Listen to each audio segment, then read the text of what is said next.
ओम नमः सिद्धेभ्यः ओम नमः सिद्धेभ्यः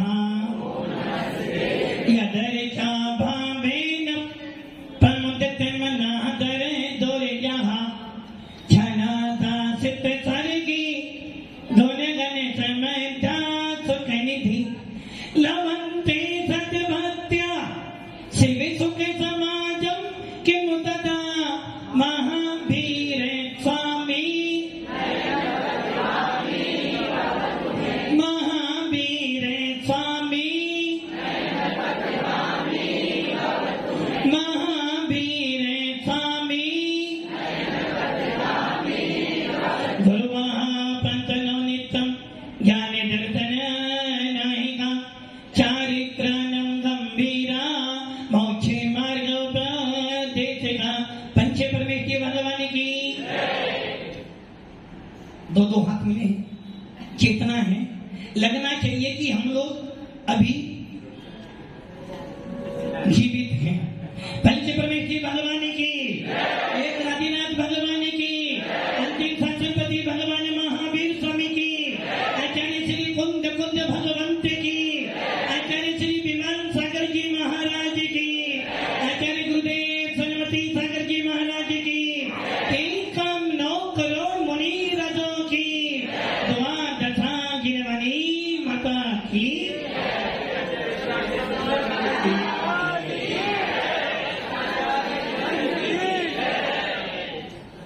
भव्य आत्माओं, अंतिम तीर्थेश भगवान महावीर जिनकी पावन देशना सुन रहे हो और सुनते सुनते आप में से कोई भव्य जीव मिथ्यात्व को छोड़कर सब में दर्शन प्राप्त करता है।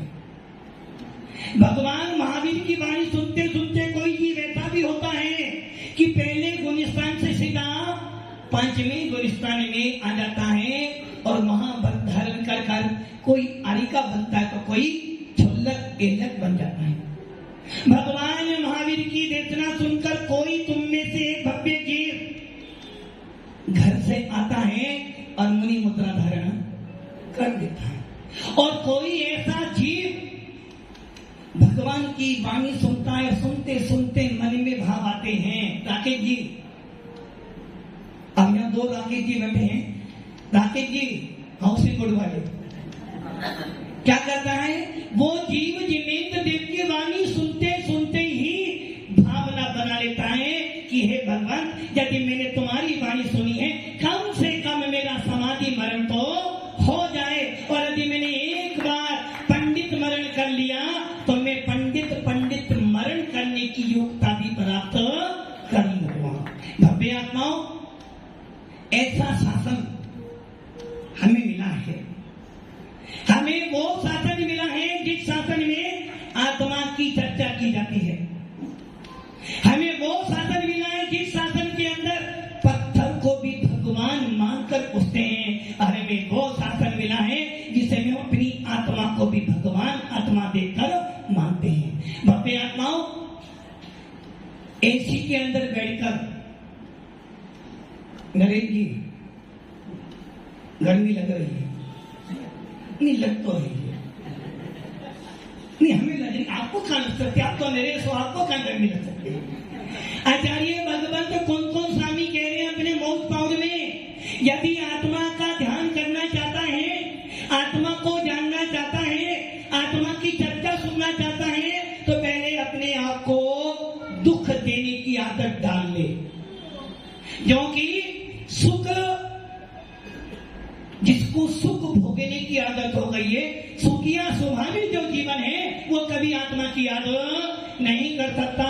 आत्मा की याद करनी है, परमात्मा को देखना चाहता है और भगवान बनना चाहता है तो अपनी आत्मा को दुख देना सीख जा।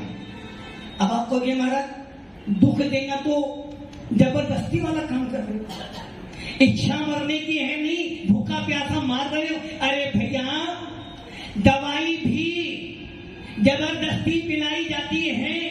कोई भी व्यक्ति दवाई दागी से अपना बचपन देख, बचपन कैसा था आपका? पंडित दौलत राम जी ने बहुत अच्छी पंक्ति लिखी, बालपने में ज्ञान न लयो, तरुणे समय तरुणी रते रहो, अर्ध मृतक समय भोरा पिनो, कैसे रूप लखो। दादाजी बूढ़े हो गए? अभी नहीं हुए? अच्छा ये बता, बूढ़ा किसे कहते हैं, कैसा होता बूढ़ा? देखो आपको तो गोड गिफ्ट मिला हुआ है, आपको ज्यादा कैसे नहीं करना पड़ेगा। भव्य आत्माओं, पंडित दौलत राम जी कह रहे हैं, बचपन खेल कूद में बीता, जवानी नींद भर सोया, अब बुढ़ापा देख देख कर। नरेश जी बुढ़ापा आ गया? अभी आया नहीं, आएगा। मतलब कि इनको इतनी उम्र बीत जाने के बाद भी पूरा हाईवे साफ हो रहा, अभी कहना बुढ़ापा नहीं आया अभी तक। अरे भैया अपने शरीर को देख ले, पल पल आयु बीतती जा रही है, पल पल तेरा मरण हो रहा है, किंतु तुझे बोध। जिस प्रकार आपने वो शिव जी की पिंडी देखी होगी, शिव जी की पिंडी, शिवलिंग देखा होगा, क्या कहते हैं उसके ऊपर एक मटकी, बोलो तांबे की मटकी रख देते हैं, उसमें से एक एक बूंद पानी, कैसा लगता है? अच्छा लगता है ना? किंतु उस मटकी को देख करके विचार कर ले, जिस प्रकार ये मटकी की एक एक बूंद शिवलिंग पर गिर रही है, वैसे ही मेरे इस शरीर रूपी मटकी में से एक एक आत्मा का प्रदेश निकलकर बाहर जा रहा है, और मेरी आयु धीरे धीरे कम हो रही है। किंतु महाराज जी अभी तो बहुत, मंत्री जी अभी तो, मंत्री जी अभी तो मैं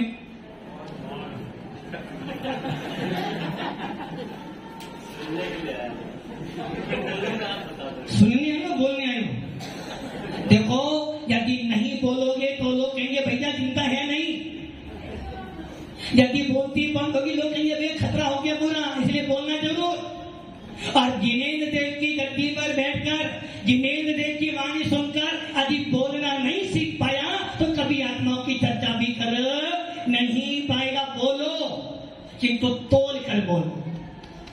कहावत है ना, कम खाना और गम खाना, वैसे ही जिनेंद्र देव की वाणी तो बोलो किंतु तोल मोल के बोल। पहले तोल ले कि मैं जो शब्द बोलने जा रहा हूं वो शब्द आगम के अनुकूल है या नहीं।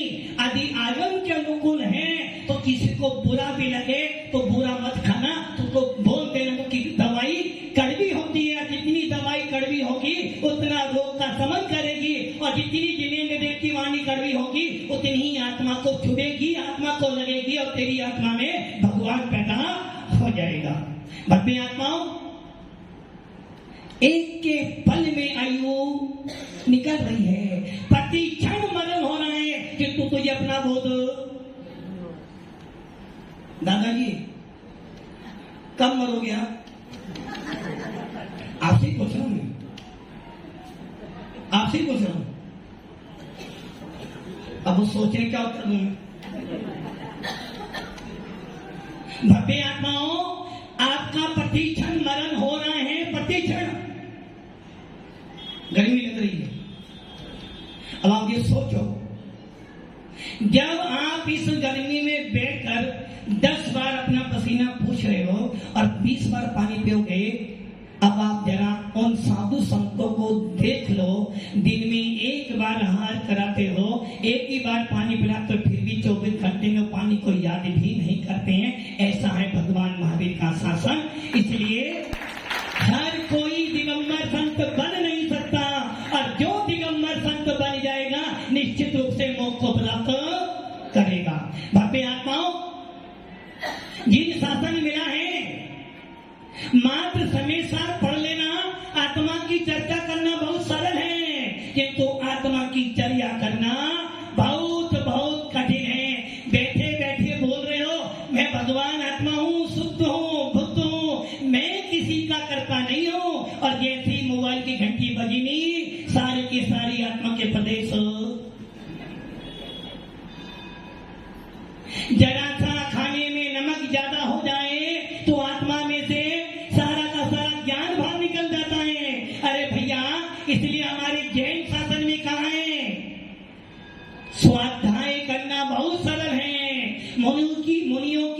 रचना करना बहुत सरल है, मुनियों की चर्चा कर लेना बहुत सरल है, किंतु एक दिन मुनि बनकर देखो, फिर चर्चा करना तो कितना आनंद आएगा। भव्य आत्माओं, ये ध्यान रखना, हर कोई दिगंबर साधु बन जाता तो शायद मोक्ष में स्थान न होता। जिस प्रकार श्रावक बनना बहुत कठिन काम है, और श्रावक छोड़ो, जैन कुल में पैदा होना ही बहुत दुर्लभ है। यदि आप जैन बने हो ना, हाँ मंत्री जी, मैं आपका नाम भूल गया, क्या नाम? अजय बाकी बात जी, क्या होता बाकी बाकी तो हमने सुनी है। अजय हो, आपका नाम अजय? देखो कितना गलत कह रहे हो, आपका नाम अजय है, फिर आपने बोला अजय बाकी वालों। अरे भैया, आपको अभी तक आत्मा के प्रति श्रद्धान नहीं हुआ है, तुम्हें अजय के ऊपर श्रद्धान है। अभी कोई बोलता अजय की दाना तो तुरंत भोगते हो, और क्यों बोले भाई आत्मा, किसको बुलाया? बस इतना ही अंतर है। मुनिराज जो साधना करते हैं, मात्र चर्चा नहीं करते, चर्या करते हैं। लोग कहते हैं मेरे साहब के महाराज मैंने 17 बार समय सार पढ़ा, और मैं कहता हूं भैया मैंने तो एक बार भी नहीं पढ़ा था, नाम भी नहीं सुना था, बस इतना सुना था कि जिन शासन में जो पैदा हो जाता है, समझना वो भव्य जीव होता है, और जो जिन शासन में पैदा होकर मुनि बन जाता है, समाधि मरण करता है, वो निवन से मोक्ष जाता है। इतना ही सुना था, मुनि बन गया तो 17 बार समय सार पढ़कर भी महाराज नहीं होता है। कल भैया मुझसे कह रहे थे, एक भाई नाम नहीं बताऊंगा, कि नाम कमो पर भी तुम जुड़ोगे उससे, वो कह रहे थे भैया कि महाराज जी मैंने सुना है चर्चा और चर्या। अरे भैया, चर्चा करने वाले लाख मिल जाएंगे, किंतु चर्या करने वाले लाखों में से एक भी मिलना बहुत कठिन होगा।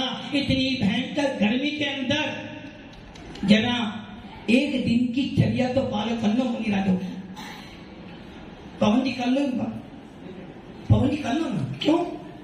आत्मा को हो, अनंत शक्ति भी है, और मुंजीराज जैसे भी हो, देखो हाँ ना, तो एक दिन के लिए बनना। चलो आज के दिन बन जाओ। हाँ क्यों भैया? अच्छा ये बताओ, जब दुकान के लिए गाड़ी पे जाते हो, किसी के मरने पर जाते हो, किसी शादी में जाते हो, वो सब सेंड करते हो ना, तो यहाँ भी सेंड कर लोगे एक दिन पर। चलो 1 घंटे के लिए बन जाए। भैया कहना बहुत सरल है, किंतु करना बहुत कठिन है। इसलिए कुन स्वामी कह रही है कि हे ज्ञानी जीव, मैंने चर्चा नहीं की। हे भव्य जीवो, मैंने चर्चा नहीं की, मैंने पहले चर्या करी। मैंने पहले 11 साल की उम्र में मुनि बना, और 11 साल की उम्र मैंने पहले आत्मा का भेदन किया, आत्मा का अनुभव किया, और जब मुझे लगा कि हाँ भगवान महावीर ने कहा था कि आत्मा में जानने देखने की सामर्थ्य है, वो मैंने अनुभव किया। इसके बाद मैंने सांस लिखना प्रारंभ। और हम क्या करते हैं निर्मल जी, क्या करते हैं?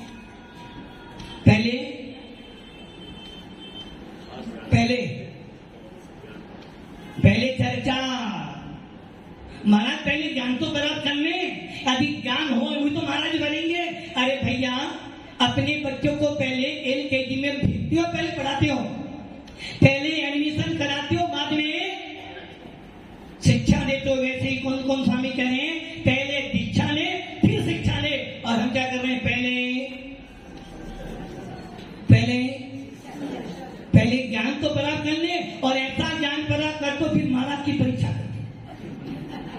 अरे भैया, यदि तूने परीक्षा करने के लिए ज्ञान अध्ययन किया तो तेरा ज्ञान अकेला तोता ज्ञान है, और तूने अपना ज्ञान आत्मा में केवल ज्ञान प्राप्ति करने के लिए किया है तो तेरा ज्ञान सम्यक ज्ञान है।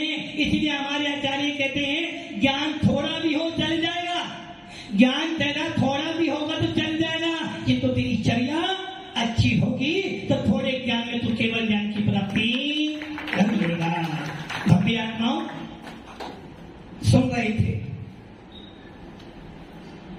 क्या सुन रहे थे? परिवार कैसा है दादाजी? परिवार है ना?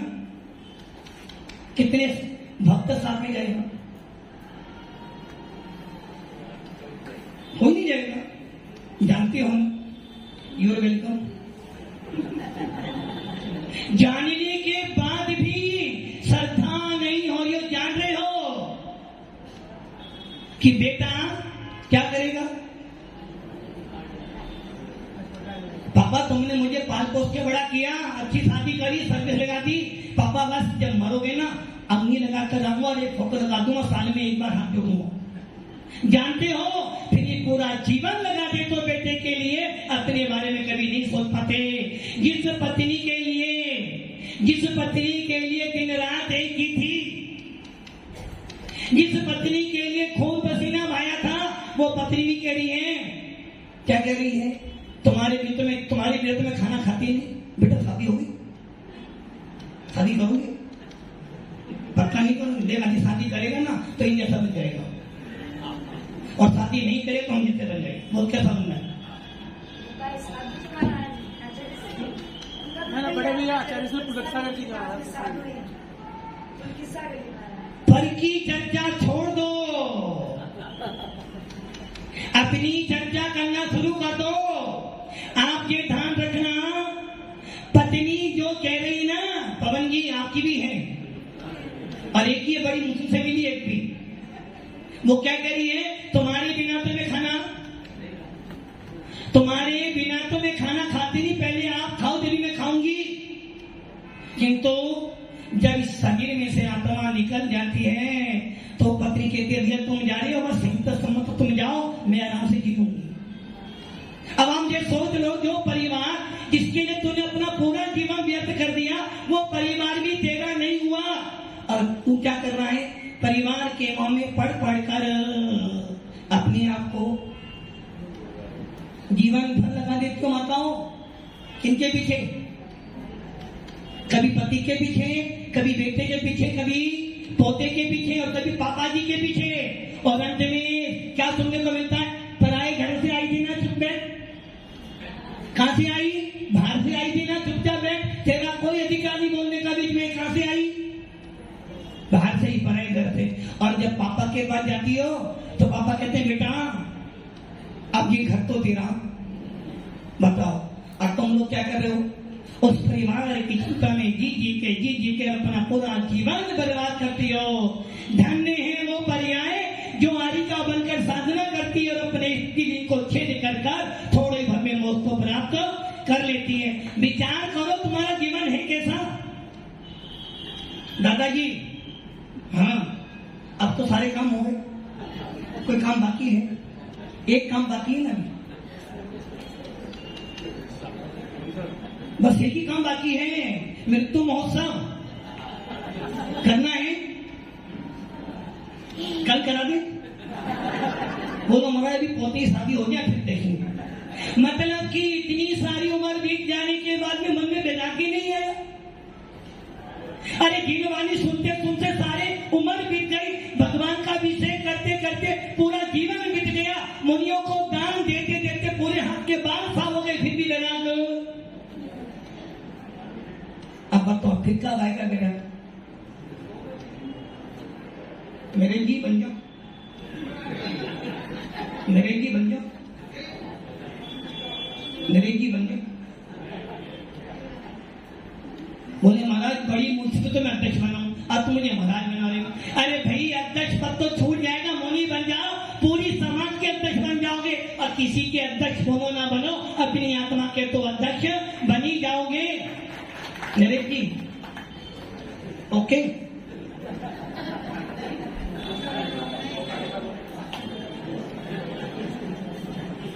वो कह रहे अभी तो मैं छुपू, मैं 3 बजे बोलूंगा, अभी नहीं बोलूंगा।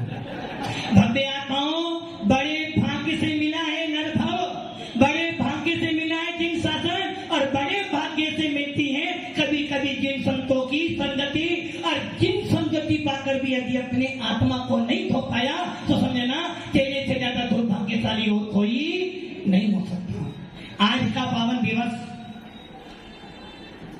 पूरा विश्व, पूरी जैन समाज तरस रही थी जिसके लिए कि हे भगवान, तो ऐसा वो दिन कब आए जब मैं भी किसी महामुनि को दान दूं।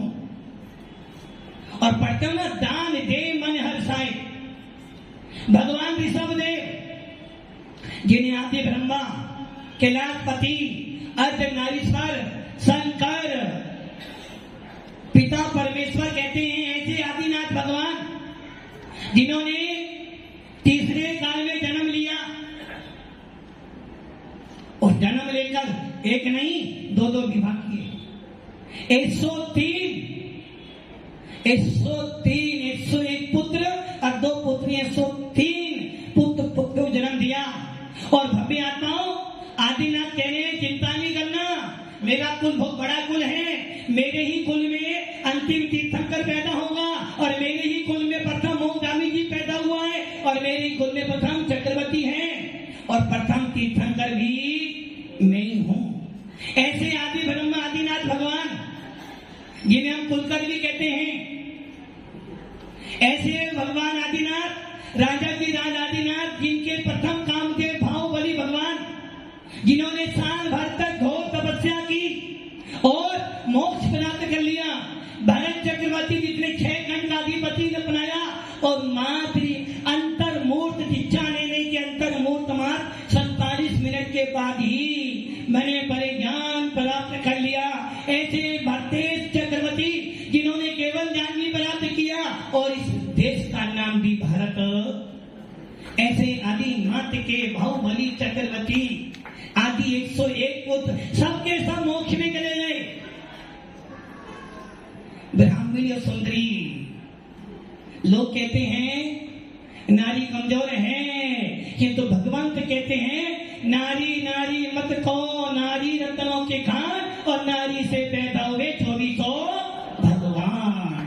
भव्य आत्माओं, ब्राह्मणी सुंदरी ने भी दीक्षा ली। ऐसे आदिनाथ भगवान जब मुनि बने, उनका पोता, गरीब की पोता है कितने, एक हमें दे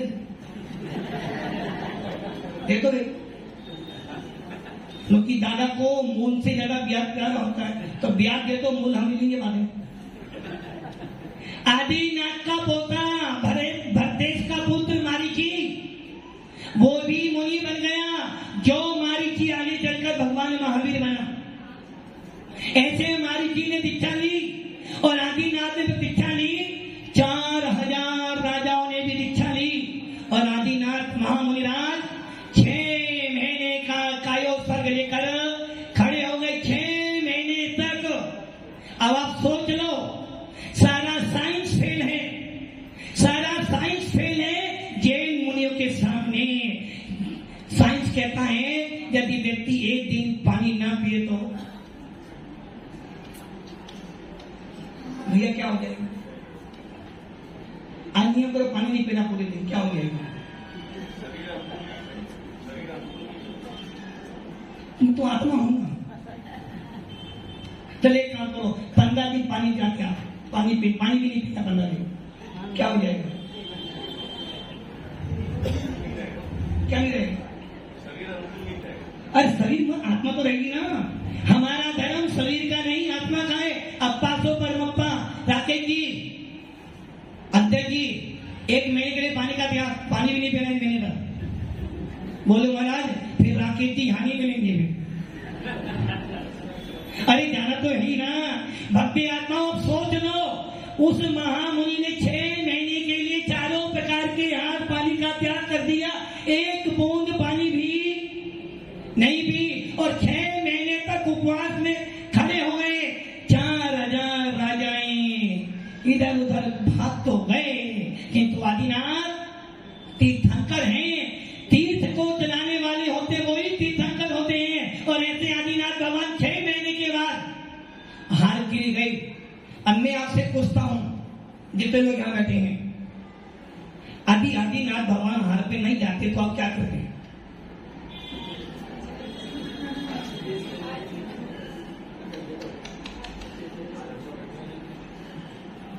सोचो, क्या करते? उसे अपनी चिंता तो है। कह रहे महाराज आदि आदिनाथ नहीं जाता, मैं गन्ने का रस नहीं मिलता। अरे भैया महाराज बैठे हैं तो मतलब कि जब सोचोगे नरेश जी गलत बात है, आपने बाहर गन्ना ला दिया, वो सब कह रहे हैं फरोती के बाद गन्ना तो मिलेगा जरूर। गन्ना कौन खाता है? हाथी। और आप तो हाँ भव्य आत्माओं 6 महीने तक आदिनाथ ने पानी की बूंद नहीं पी। अब आप सोच लो, इसे कहते हैं जिन शासन। लोग महीने महीने 4-4 महीने कहते हैं महाराज हमारे उपवास हैं, दिन भर पानी पीते रहते हैं, फिर उपवास कहते हैं। किंतु भगवान महावीर का तीसरा शासन कहता है आदिनाथ ने 6 महीने तक पानी के बूंद भी मुंह में नहीं डाली। और 6 महीने के बाद मुनिराज आदिनाथ कहां पर गए? क्यों गए? भूख लग गई अब। क्यों भाई? अच्छा आप खाना कब खाते? 6 महीने के उपवास के बाद खाओगे। निर्मल जी खाना खाते कब? जब पेट खाली हो। और आदिनाथ ने 6 महीने का उपवास, उनका तो पेट खाली था। अरे भैया वो तीर्थंकर थे, वज्र विश्व नारायण सैनन। आदि चाहते तो 10 साल के लिए उपवास, बाहुबली भगवान साल भर तक आहार करने नहीं गए और केवल ज्ञान की प्राप्ति कर ली, मौत चले गए। आदिनाथ भगवान जानते थे पंचम काल आने वाला है, और पंचम काल में कैसे फल मिलेंगे? बाल में से भी गलत, खाल में से भी बाल निकालेंगे। कहेंगे महाराज आदिनाथ ने तो हार किया नहीं, आप कैसे हार करोगे? हम तो आपको हार कराएंगे ही नहीं। ऐसे भी महाराज होते हैं क्या हार करने आ गए?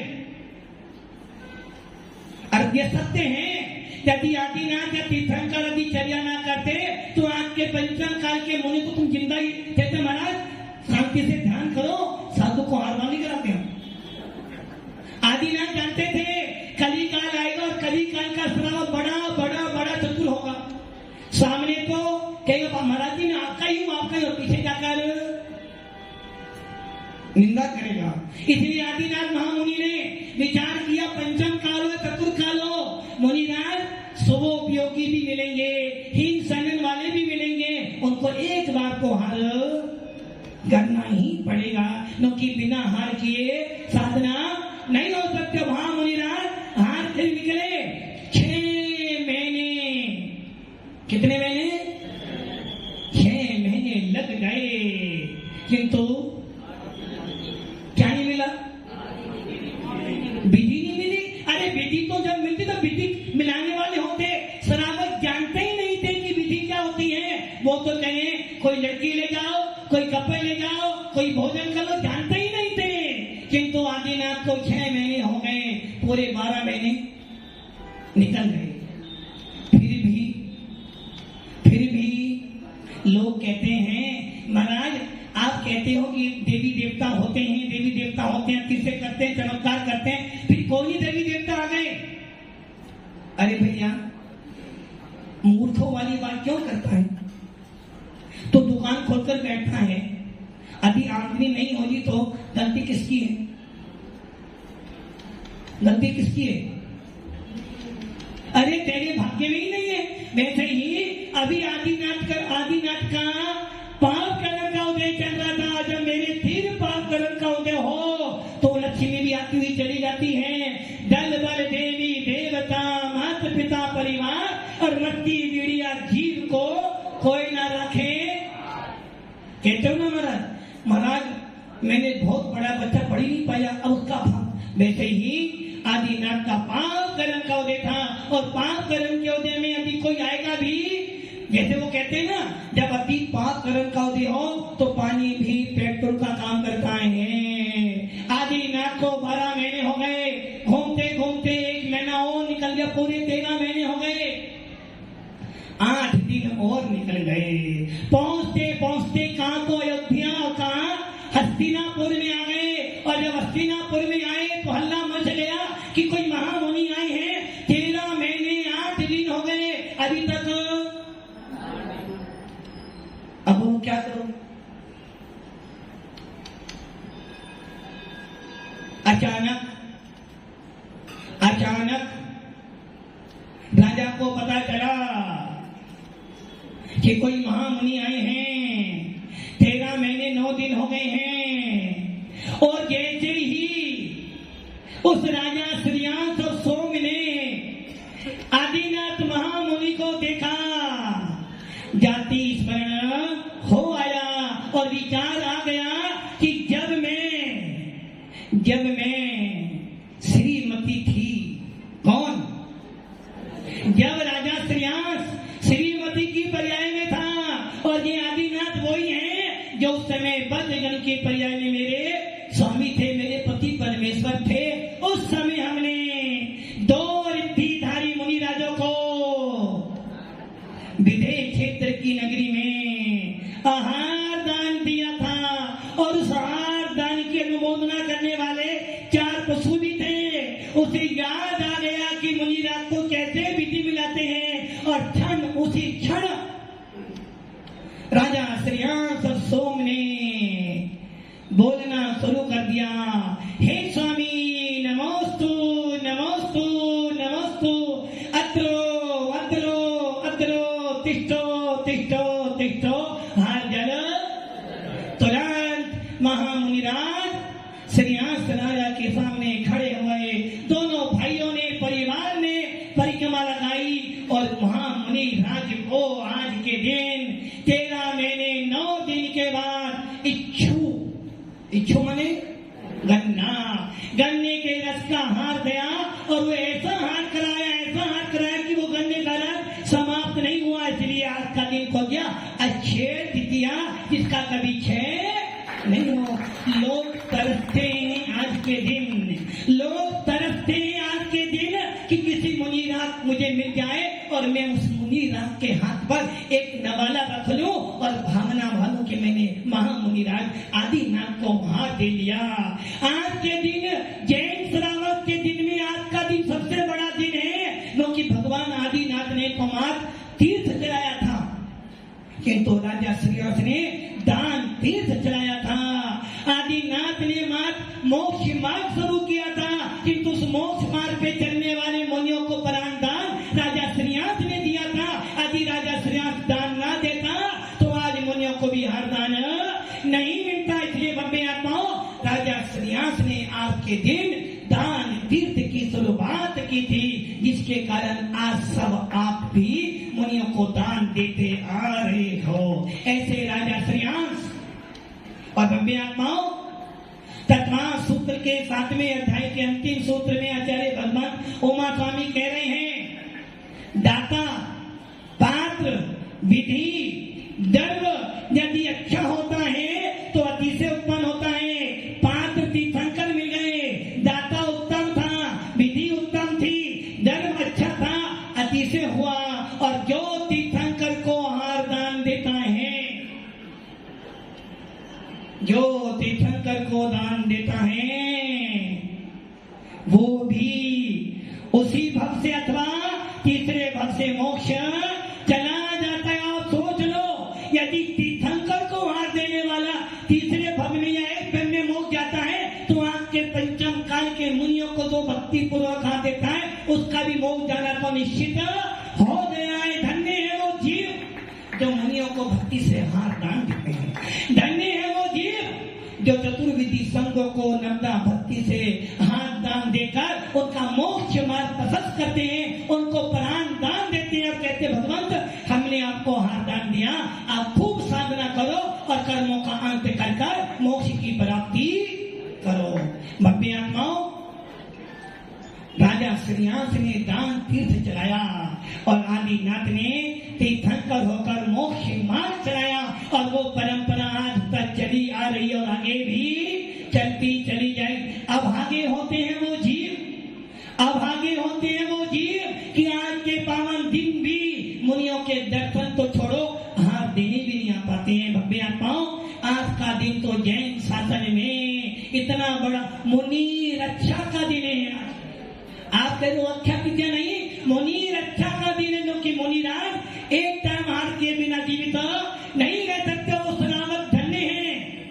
अब आप सोच लो कितना तुम्हारा पुण्य है कि आप मुनिराजों को एक नवाला देते हो और मुनिराज उस एक बार के हार को कर अपने 28 मोक्षों का पालन करते हैं, दिन भर अपना स्वाध्याय करते हैं, कितना पुण्य तुम्हारे को प्राप्त होता होगा। भव्य आत्माओं, आज का दिन जैन शास्त्र का वो दिन है जिस दिन मुनियों की रक्षा की गई थी। आज का दिन जैनों के लिए तो महत्वपूर्ण है ही, अन्य संप्रदायों के अंदर भी बहुत महत्वपूर्ण है। ज्योतिष शास्त्र कहता है कोई ज्योतिष के पास मत जाना, किसी पंडित से मत पूछना। आज का दिन तो ऐसा दिन है, कोई भी काम कर लेना, तेरा सब अच्छा ही अच्छा होगा। आज के दिन ही गंगा उतरी थी, आज के दिन ही द्रौपदी की रक्षा करी थी, और आज के दिन ही परशुराम का जन्म हुआ था, और आज के दिन ही सुदामा का नारायण से मिलन हुआ था। और भव्य आत्माओं, जैनों के लिए सबसे गौरव की बात है कि आज के दिन हमारी दान तीर्थ की प्रवृत्ति शुरू हुई थी। भव्य आत्माओं, ऐसे भगवान आदिनाथ का और राजा श्रेयांश का कितना बड़ा उपकार है, जिन्होंने इस दान तीर्थ को धर्म तीर्थ चलाकर हम जैसे जीवों के लिए उपकार किया।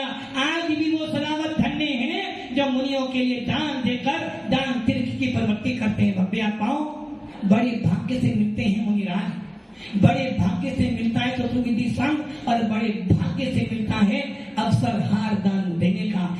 ये मत सोचो कि मैं घर पर ही दान दूंगा। अरे भैया, दान तो कहीं भी दे लो। बद जन के जीव ने जंगल में हार दिया था, तुम्हारे पास तो पूरा का पूरा नागरिक भवन मिला हुआ है। अरे ये सोच लेना, यदि मैंने मुनियों को एक गिलास भी दे दिया, और मेरे गिलास देने के बाद यदि मुनिराज एक दिन की भी, एक घंटे की भी समय करते हैं, तो मुझे उनका सातवां पुण्य तो अपने आप मिल जाएगा। भव्य आत्माओं, हम सब भी भगवान आदिनाथ के वंशज हैं, हम सब भी भगवान महावीर के वंशज हैं। जियो और जीनो को नारा लगाते हैं, और मुनि हमारे प्राण हैं, मुनि हमारे प्राण हैं, और मुनियों के बिना हमारा शासन कभी जयवंत नहीं हो सकता। इसलिए मुनि और श्रावक दोनों मिलकर इस मोक्ष मार्ग को चलाएं, ताकि सबका कल्याण हो, सबका भला हो। ओम नमः सिद्धि। बोलिए।